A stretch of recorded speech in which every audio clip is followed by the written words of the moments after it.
Anong ganap sa mundo ng showbiz?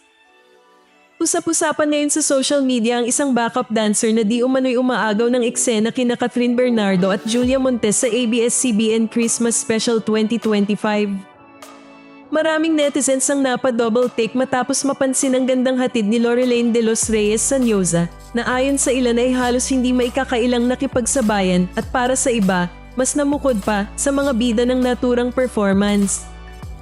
Si Loreline ay miyembro ng kilalang G-Force Dancers at dating bahagi ng P-pop idol group na MNL48. Kaya't hindi na rin nakapagtataka ang kanyang stage presence at karisma.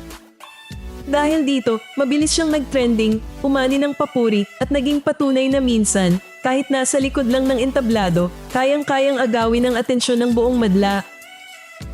Mas maganda nga ba talaga ang backup dancer kaysa kina Catherine Bernardo at Julia Montes? O patunay lang ito na minsan mas madaling mapansin ang bagong mukha kaysa sa mga artistang sanay na tayong makita sa spotlight?